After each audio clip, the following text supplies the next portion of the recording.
Hello, friends, and welcome to the first episode of Season 6 of the CUInsight Experience, episode 176. Absolutely wild.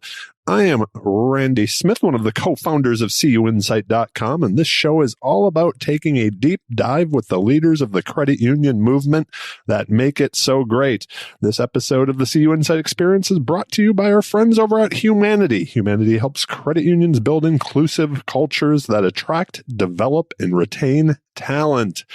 Today, I am having a conversation with my friend Chuck Fagan. Chuck is the president and CEO of PSCU. So with that, let's jump right in. Welcome back to the show, my friend. It has been way too long. Boy, what an honor to get a second invite, Randy. Thank you. Just looking back, you were episode 5. This is episode 176 and the start of season 6. So it's kind of crazy. So thanks for coming back, my friend. Oh, excellent. Always carve out time for you. I appreciate that. So what's 6 years, basically 5 years since you've been on the show? What's new? No, I'm just joking. I know what everybody wants to hear is you've had some big news in the fourth quarter, basically a merger, PSCU and Co-op. Can you talk a little bit about that? Yeah, it's interesting. This is, Randy, the 5th time that we've gone down the discussion path with, different boards over the years. The first one, to my recollection, and I was involved in it, was 2005. And we had a second one while Dave Serlo was still leading PSCU. And then one under Mike Kelly's leadership. And two, there was one right leading up to COVID when we were engaged. And then we both had to kind of focus on taking our organizations remote when that hit. And at the CEO Chair Exchange earlier this year, Joan Opp, the chair of the co-op board, came up to me and one of our board members and just said, hey, I think we need to re-engage again. And we started discussions and, we got a few things that were in the way in the past out of the way and ultimately got pretty heavily, doing some of the down and dirty work around due diligence and all that over the summer and had external counsel, external valuation partners. So it really felt like a combination for all the right reasons, for the industry, for our member owner credit unions on both sides and our employees. And when you keep the focus there, it makes for a much easier discussion. And we were able to get to the finish line. It was tons of legal documentation, as you might imagine, and the announcement on November 7th and targeting a rather quick close to December 31st. But it's been a delight meeting the executive team and now some of the employees of Co-op, as well as, it's just been fantastic. Their board is made up of credit union leaders, and to get to meet them, I mean, you compete so long against an organization. Yeah. And when you get to know the people, it's like, wow, these people know what they're doing. They've really built a nice legacy, and combined, I think we can make a huge difference for credit unions. First of all, congratulations, my friend. It sounds like a lot of work, obviously, to get to this point. You and I were talking before we hit record. You mentioned when you started in credit unions, there were 16,000. When we started CUInsight, it was somewhere around 10 or 11,000. We've seen consolidation not only in, I'd say, the vendor group and the group that supports credit unions, but also in trade associations and, of course, credit unions. End of last year, there were quite a few that happened. Is it something that you think is going to continue? I have so many questions on this. And is consolidation, I guess, necessary for us to be relevant? And I guess, are we at risk of losing a little bit of who we are?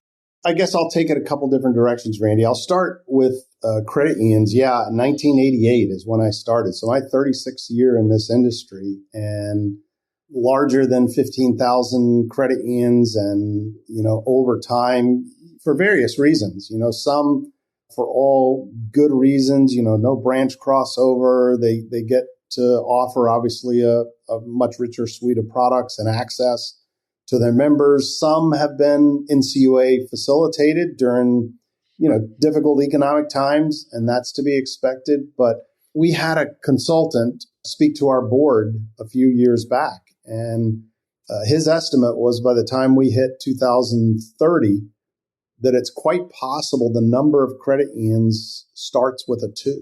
And boy, you start thinking about that. That's going to be an accelerated path from even what we've seen. So I hope all of that is for the right reasons. And I point, as I lead into our world of payments, scale begins to matter more and more. And you see it obviously across all industries. But as recent as 3-4 years ago, we had Fiserv and First Data merge. We had Vantiv and FIS merge, and we had Global Payments merge with TSYS. So we went from 6 major payments players down to 3. And if you look at the proxy in all 3 of those transactions, scale was cited as, one of those primary reasons for getting that together. And these are organizations that do hundreds of billions of transactions a year. PSCU and Co-op combined will do 16 to 17 billion. So, we still pale in comparison. And that similarity exists between even the largest of credit unions to the Chases and Bank of America. Right. There's this little person competition that has to go on, and you have to find your ways to win. And, if you're deficient in scale, you got to find it so that you can compete better. And then you have to pick your niche where you can really separate yourself. How do you envision PSCU going forward helping credit unions scale to compete with with Chases and the Bank of Americas and such? Yeah, so when I look at the competitive market, you hear this over and over from credit unions as they're doing searches. There are 4 key areas they look at. And they'll tell you price is not the main decision point. That's true in the beginning, but the later in the process you go, price gets more and more important. So price, product, service, and kind of where you're headed, your vision, your roadmap, those 4 key areas. And, the rule is for our team, you can't lose in any category or you're out. We have to tie on price. For us to try and lead with price is not a good thing. You're going to deal with a high touch, high service organization. We have to win on service. And I think we have to win when it gets to product. And we got to have the speed that enables the credit unions to compete. So when you think PSCU Co-op combined, yes, there is more scale. We have to use that to negotiate better. But one of the advantages I see is you have all these fintechs encroaching in the digital and payment space. They don't want to build distribution networks to go after 4,900 credit unions. And then, you could expand there into the community bank market. They want to come to a partner that has many endpoints and can provide the distribution channel. And I think we as a combined organization become a really attractive entry point for fintechs to get access to all of these financial institutions. So I think that's one key area. Another is individually separate companies, even, thinking individual credit unions. It's tough to get to an even significant amount of dollar investment on an annual basis to be able to build new technology. So that's where scale does come in. And we're going to have a discipline in place. We'll be a $1.3 billion organization. What we have at PSCU today, and I will make sure it exists in the combined organization, is investing about 6% of our revenue, which will be about $80 million a year. And it'll grow as we grow back into technology. If we're not building new mobile digital capabilities that credit unions make available to their members, credit unions aren't going to be relevant. They're not going to be competitive. So that's a big responsibility we have. Absolutely. Let me ask you, I'll ask both sides of this question, but to start here, what are the biggest challenges that you see credit unions facing, say, today as we look out to this new year? Well, I think just that. The big banks chase, billions and billions of investment every year around mobile digital technology access. Credit unions, they don't have that capability. So what credit unions have to do is credit unions have to pick the best partners they can possibly align with. And I like to think that when it gets down to that choice, that a credit union will trust their member to an organization that they own. We're structured just like a credit union. We have, or in the combined organization, we'll have 13 credit union CEOs on the board. So that service focus is always going to be there. And when credit unions trust their member to you, in our case, we need to make sure that the credit union member doesn't know PSCU exists. If we provide a good service experience, we're extending the hours of the credit union. We're providing technology that perhaps they couldn't do on their own. And the trick for them is when they have all these best of breed partners, they have to integrate them in a way that the member doesn't know that they've pieced together all these different endpoints to provide that ultimate experience for the consumer. So I think we, as one of the main providers, main partners for credit unions, have to make sure that what we offer is easy to consume for the credit union and they can build the ecosystem they want to present to the member. Let me ask you this. You mentioned when we kicked this off that this has been a process that's been visited many times or over the years. As you sit there and you look forward, what has you, Chuck, individually excited about leading this organization? Because, over times when, like before the pandemic, you were looking at it, you're like, ooh, this might be fun to run both of these together. What has you most excited when you look going forward? Well, it's been quite the journey. Amazingly, I'm 8.5 years in leading PSCU. And it feels like yesterday. So I'm proud of what our team's been able to accomplish. We started Lumen Digital. We've done acquisitions like Juniper Payments, Triverity, which is a collections group. So we've really tried to diversify our business and to get access to assets like Co-op has, like their ATM network, their shared branching setup, I think sets the combined PSCU Co-op as an organization really that credit unions can lean on, be confident in, and depend on. And if we deliver the service experience that I will make front and center as part of the vision that I have for the organization, that gets me excited to see credit unions thrive in their markets. I'm a big believer that we have to have smaller credit unions, that the consolidation, I think, is to our point earlier, going to happen. But boy, there are so many credit unions out there that serve their communities and serve the membership groups that they have quite effectively that I want to see that go on. And to the degree we can support that gets me pretty fired up. And then the other thing that I would say gets me excited, PSCU, Dave Serlo built PSCU with the employee being our greatest asset. So our culture is one that I deeply protect. I try and align as close as I can to credit unions, and to be able to combine with Co-op's talented employee base and build a culture that just separates us. We'll have over 5,000 employees in the new organization, which, harder and harder as you grow to maintain that kind of close feel culture. That is what I want to replicate in the new organization. So yeah, I'm as fired up as I've ever been. I love that. I'm glad you brought up culture because it's two very large organizations to bring together. I know people at both, and I've always loved the culture that you brought. And I think that you refocused, would you say 8.5 years ago now? That's insane. It's crazy. But that you brought back to it. How do you, when you're bringing in two long-standing, ingrained companies together, CUSOs together, like to get that culture part right and to make sure that you're not losing what you put so much effort into?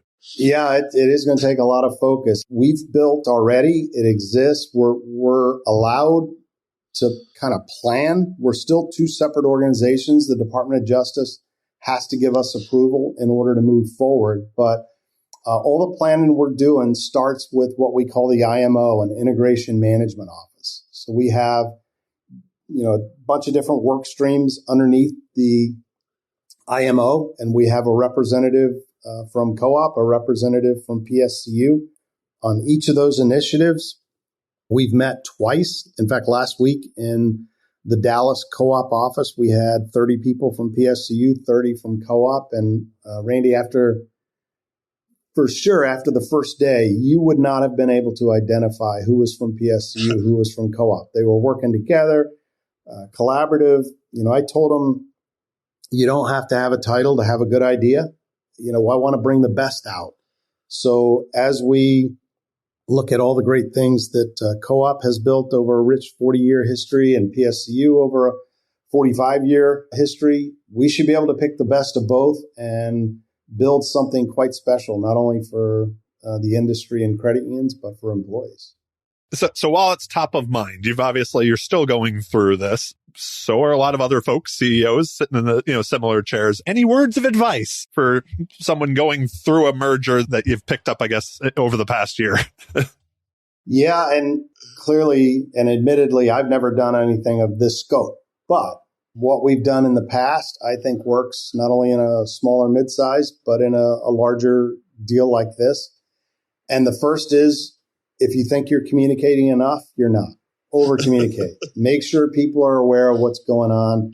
They want to hear from leaders. I've been on Co-op all hands meetings. I've been on PSCU all hands meetings.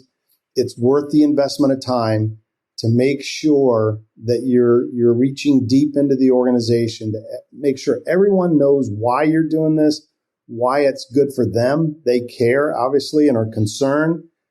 You want to relax as much of that as you can. And then the other one is, and you and I, even before we got on this call, we're talking about managing boards. You've got two boards with high-powered credit union CEOs on those boards. Listen to them. They've seen and been involved in a lot of stuff as well. And again, tap into whatever knowledge you can get from that group. And so far, they haven't been shy about passing on insights.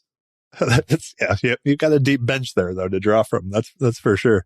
Something you said there, I think is so important. And I've obviously never done anything like what you're doing right now as far as the merger, but I had friends who've worked for companies that were going through it, and often the uncertainty of the individual, it takes away from maybe the excitement of what could be if they don't know if what's happening, right? So it's that communication, like in so much of life, seems like pretty important. I think, Randy, if I go into the boardroom, which our first combined board meeting pending DOJ approval would be early January. And if I go in and I talk about synergies and dollars that we can save, it's a miss. The public companies, that's the way they would approach it. In our case, I get to walk in and I get to talk about what we're doing to ensure that the credit union member doesn't know this is going on, that we're going to be making some changes along the way. We have to, but that we're going to do it in a way that on the other side, the member comes out with a better experience. Same with the credit union staff. And you have to take that internal as well. Look, it's not like PSCU could just absorb an organization the size of Co-op without the deep expertise and talent that they have. It's going to take talent from both sides, leaders from both sides, and there'll be some duplication, no question. But can we use those resources in other areas to support what we're trying to accomplish? The other thing, Randy, that I think is just so important for us is I'd rather take 2 to 3 years as opposed to trying to jam it through and causing havoc for all three of those groups, the members, the credit unions, and the industry. We can do it in a way that is rightly paced and done that keeps that culture focus out front.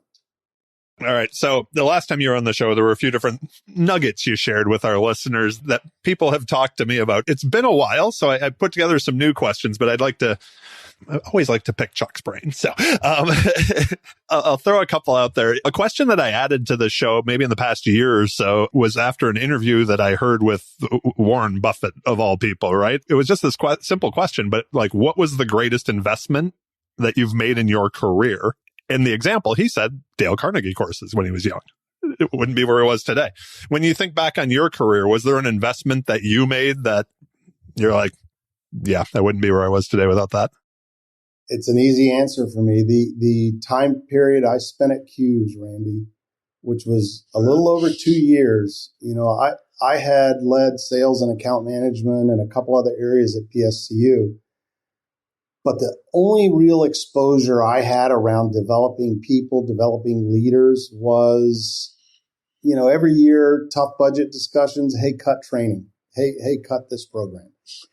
You get to CUSO and you see the importance of building a career path and building an opportunity for people coming into your organization to not only achieve their goals, but in the process, they're going to make a difference in your business. And I came back and put a huge emphasis on us developing our people. And that investment of that 2-year period, some question that. My responsibility in terms of number of people, budget, and all that was larger at PSCU.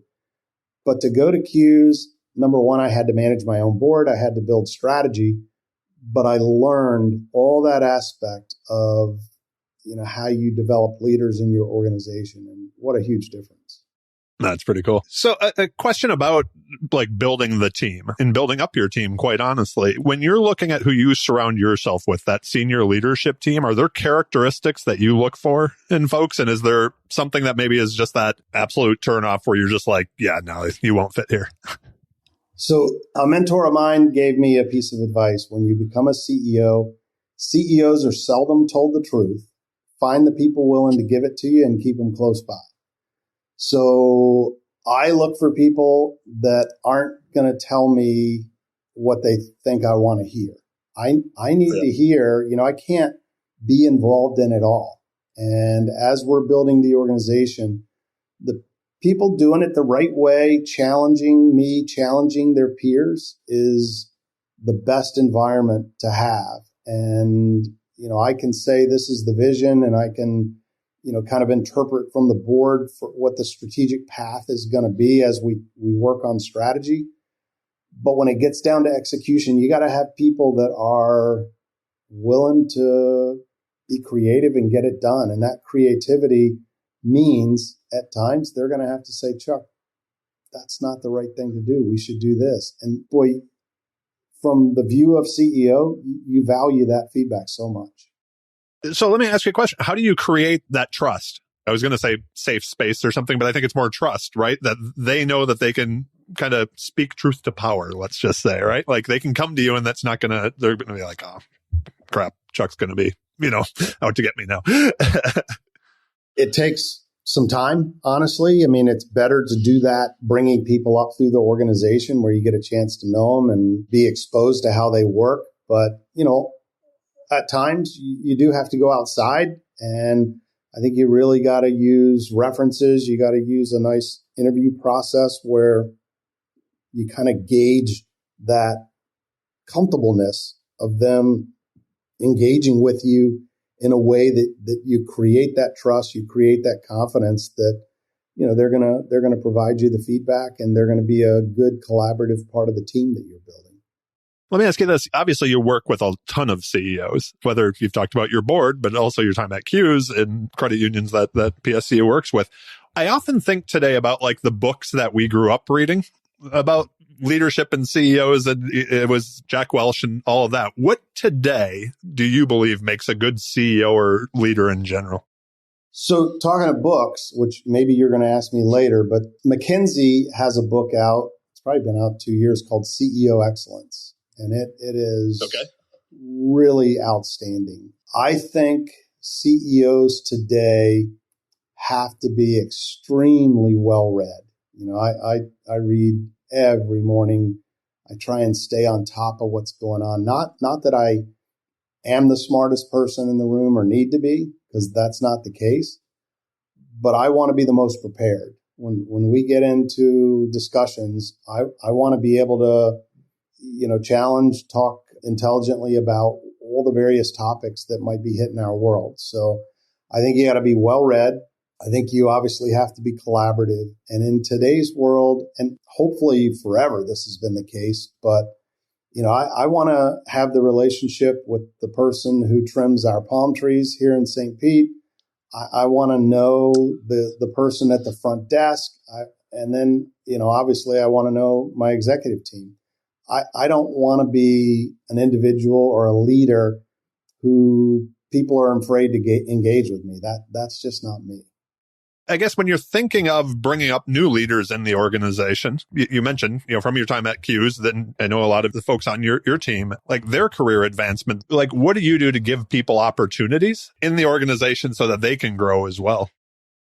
Yeah. And, that's interesting because you watch certain credit union CEOs and they kind of have this family of other CEOs that have come up through their organization. And, while I may not have that, at CUIs, there are, Kristen Ryan, she's now at Visa and has gotten, recognized on her team there. So she came into the payments world after, working for years. And then, on our own team, I think that's one of the exciting things about the digital mobile and payments world that we're in. There are positions that exist today that didn't exist 3 years ago. Think faster real-time payments, think blockchain, think crypto, and open banking's coming. So we have kind of half a body pointed towards that. So as you have these growth areas, data has become so much more important. And to me, COVID accelerated a lot of this. We were all forced out of in-store retail, in-person restaurant, and we were forced online. And when we were forced online, the companies like Amazon are experts at personalization. Even at the bottom of the screen, people who bought this bought these. So they're using data to try and almost be predictive about your next purchase. So we have so many growth areas embedded in our business. And I think that provides a great platform for people in our company and obviously people at credit unions as well to explore new areas. And you got to encourage that. The other thing that I like to do, this is perhaps unique to PSCU, but we come up with that $80 million capital budget that we talked about. So 6% of our revenues. I don't say this is how we're going to spend it. I have our senior vice president level. They're closer to the business. They know what the credit union expectations are. They should know, what's going on in the payment space. I have them negotiate out how to allocate those dollars. And we get a much better finished product to the market by having that decision pushed down, a bit lower in the organization to people that need to learn how to negotiate cross-functionally. They need to know, hey, can we get all this done? So it is, I think, a really good test. I do maintain a veto power in that, but I really haven't had to use it. That's pretty awesome. I want to circle back a little bit. You mentioned that, staying well-read in keeping your pulse on what's happening. When I think of digital transformation and I think of the disruption in financial services and just how the pace of change today, right? I'd be amiss if I didn't ask, like when you're taking that time, do you have certain go-to things that you're always reading, or just for the people out there who are like, well, I want to be as well-informed as Chuck? Of course, CUInsight's right at the top of the list. You know that. I spend quite a bit of time reading about payments and digital outside of the U.S. With the U.S., we're not laggards, but we're the only country in the world that has 10,000. I think we're 9,900 financial institutions. So for us to adopt new technology around payments and digital, we're typically later to the game than a lot of these countries that have been able to go. I mean, Kenya is a great example. They've gone right to the mobile phone. They're not addicted to the piece of plastic like we are. You've been to these places, and I think you probably have as unique a perspective as anyone because you see around the world as you travel how different countries move money. And we are a bit archaic in that. So it helps to be able to learn lessons from around the world of what other countries have gone through. I mean, tap to pay is like one of the easiest examples.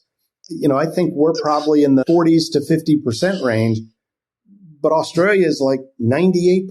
I mean, all these countries around the world, they've adopted it and it's mainstream. So I think more and more the way I read is to understand what other countries are going through, because ultimately it's going to get back here to the U.S. and be part of our everyday. So that's a big piece. I always want to stay on top of the credit union industry. So seriously, I'm out. You could call me a stalker on your site because I'm waiting for that next release that comes out every day. And, just in general, keeping track, we have a system that we can put keywords into. And when articles appear on those keywords, it comes to my inbox. And, Apple, Google, they're all applying for patents around digital and payments. And I want to understand what those are to try and stay on top of it. I know late last year, our friend George Ambato was down at PSCU with a whole group of folks from the continent. And the first time that I went over and did anything with Akaska pre-pandemic, I was blown away by how far ahead it seemed like Kenya's payments space seemed, right, compared to what we were doing back home. And part of that to me was, it was so interesting to kind of dig into and say, well, they skipped all the legacy stuff, right? Like, it was just like, if you're starting today, you wouldn't start exactly like we did 40 years ago, right? Yeah, that was just before Thanksgiving. And what a humble, just awesome group. I'm so excited that we got to have them, and they've asked us to do some follow-up work with them. George is amazing. He's one of my favorite people. Let me ask you a couple other things. It was a popular question the first time you're on, so I'll throw this out there again. A lot of folks who listen to the podcast are either new CEOs or would like to be CEOs someday. What advice would you give to that, say, two different people? One who someday would like to sit in the chair, and for the other, maybe that person who's fairly new to the role and maybe been there a year or two, because we've seen a lot of turnover at the CEO rank in credit unions. A lot of folks are retiring. It's been unbelievable. So the aspiring leader in a credit union wanting to become a CEO, I think it's so important to relate what all the different areas do to the overall big picture of the organization. The example I use out of pure convenience, we bring a credit union to our campus here in St. Pete. When they pull up in the parking lot, if the palm trees aren't trimmed, the grass and the fountains looking clean, the building's power washed, that first impression is no different from a home buyer seeing, curbside, what the house looks like for the first time. So if our team, which we call them environmental services, if they haven't done all that stuff, that first impression, they play into the sales process. They probably don't think that, but they do. They're part of the sales team, part of the revenue growth that our organization is going to have. So I think as an aspiring CEO, recognize that there's not one area in an organization that doesn't contribute to the overall goals of the organization. For the individual who's just become the CEO, I think you and I talked about this last time, and this is one of the hardest lessons, hardest things to ever do to me, is when you're managing a board, you work for a board of directors, you don't work for one director. And I fall into the trap, I got to tell you, probably once a month, that I tend to lean into one director as opposed to I work for the board. And learning that one over and over and over again is going to be important for a new CEO. And then I think the other one is what we talked about before.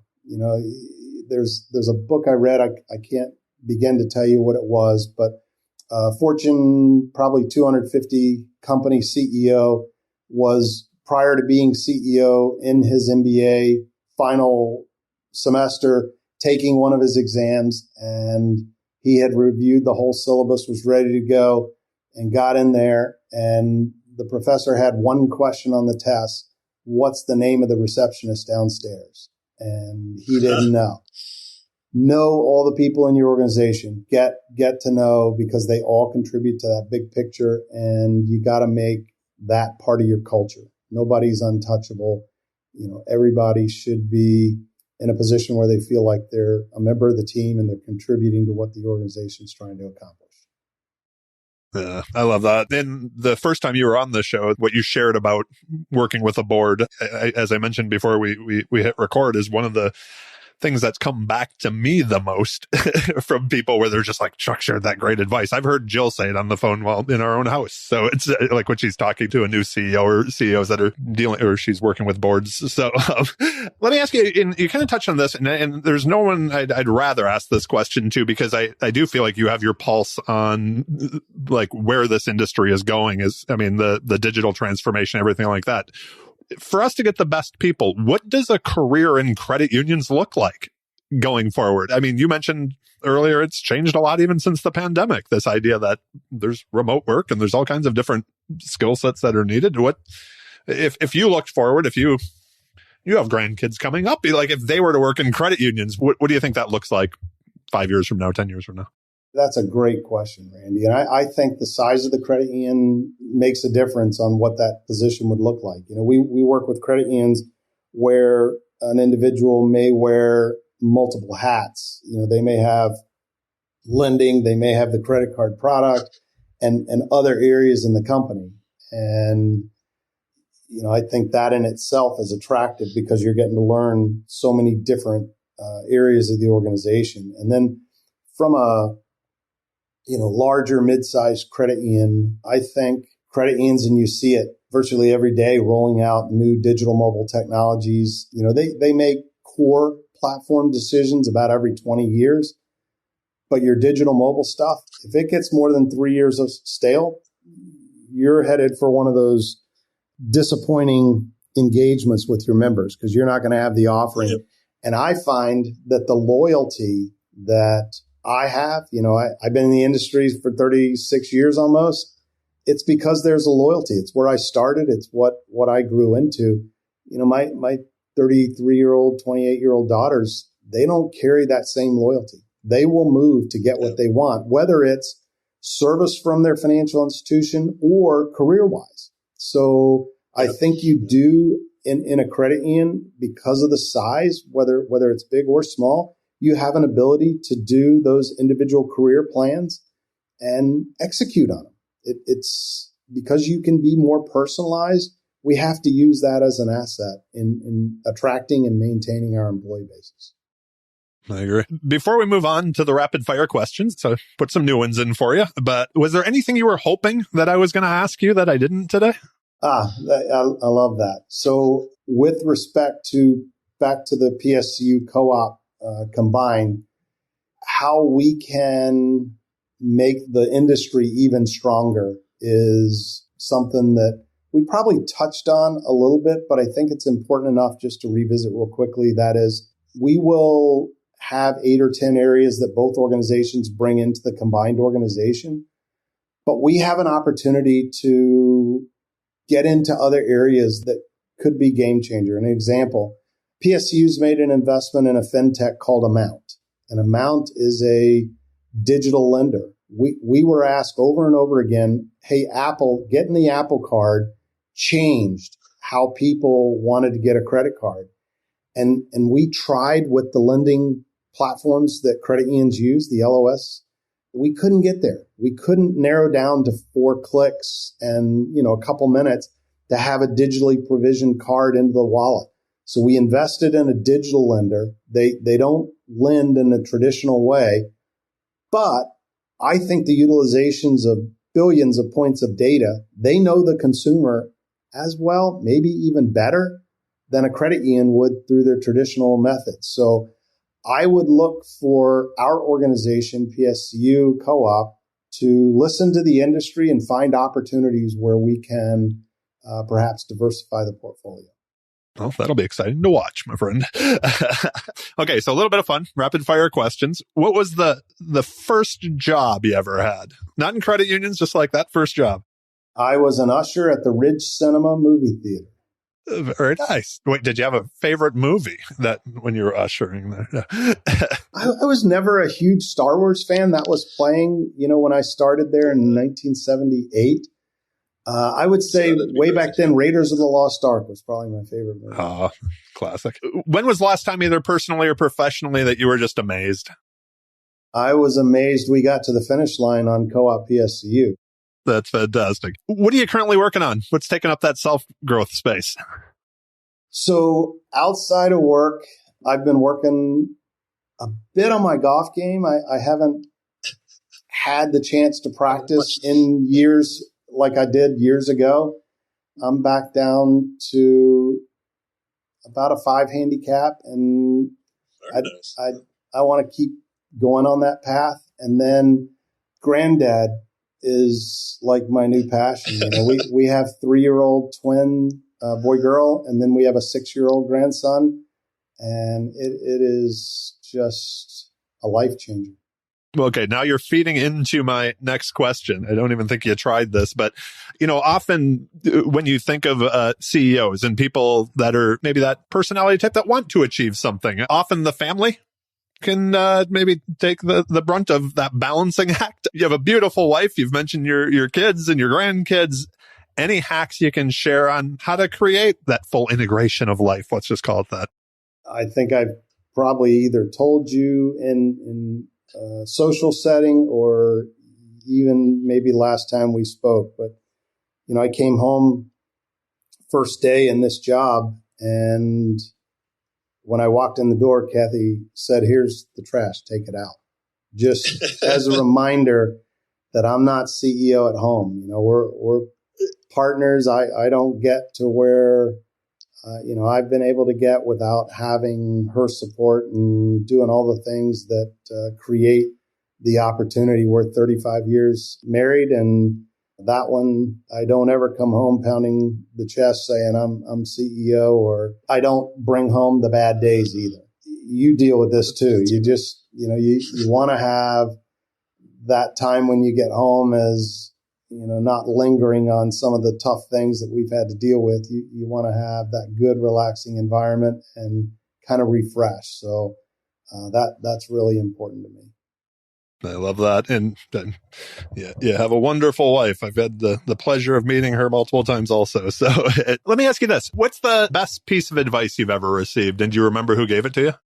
Yeah, my dad. And this is probably because I wasn't delivering, but his advice to me always: promise what you can deliver and work hard to deliver more than you promise. And I want our kids, our grandkids, and then I want our company to not say something that we can't deliver on for the sake of getting business. Be upfront, say where we are, and I'd rather do business that way as opposed to creating false expectations. And man, he harped that on me.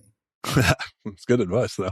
Okay, so this is a new question since the last time you were on. It comes from the NCUA chairman, Harper. Who plays you in the movie biopic of your life? Oh, wow. I guess in terms of actor, just, I go back to Raiders of the Lost Ark with Harrison Ford. I've tried to do things differently. I'm not just here to try and babysit what we have. We're going to do stuff. We started Lumen Digital. We've done stuff that has been outside of the normal, our industry kind of thing. Some are risks, and you know what? I'm willing to take those risks because if they hit, I think we can make a difference in the industry that we're in. So, the adventure side of Harrison Ford in some of those movies, I'll say. There you go. I like it. You mentioned the one book earlier. Any books that you think everybody out there should read? Yeah. In fact, we had her speak at one of our DC meetings, and that's Condoleezza Rice's book that she was gracious enough to sign for me. And I am just wowed by the width of her knowledge and the scope that she can bring to any discussion. I only got to spend a handful of minutes with her, but unbelievable. Last question. Any final thoughts for our listeners or an ask of them before we go? Well, wait and see what PSCU Co-op can become, because I think we are going to be an organization that closely aligns with not only the fast pace of technology, but also with what credit unions need to compete and stay relevant with. So watch us. I will ensure that it won't just be plain vanilla, that we're going to keep stretching the limits. And, we're an organization, another quote that I found on a CEO of a credit union's desk. And it was, if you build it, they might come. If you build it with them, they're already there. And, Co-op has co-creation councils. PSCU has advisory groups. We have, 13 credit union CEOs on our board. We're going to build it with the industry, build it the way you want it. And it's, going to be less about sales and more about that you've had an insight into how we invest those dollars and what it looks like on the other side. That is the perfect way to wrap up. Thank you again, my friend, for doing this. I greatly appreciate it and can't wait to see you again soon. Hopefully, probably maybe CUI's symposium. I don't know. I'm registered. Yeah. If people have additional questions of you, what's the best way to get a hold of you? LinkedIn, email? What's your poison? Either way, cfagan@pscu.com or LinkedIn. I'm not as good at LinkedIn because I get a volume through email, but one way or the other, I'll get back to you. Well, I know you will. We will link to everything we talked about today in the show notes. Thank you again, my friend, for being here. I greatly appreciate it. Randy, you're the best. Thanks for having me.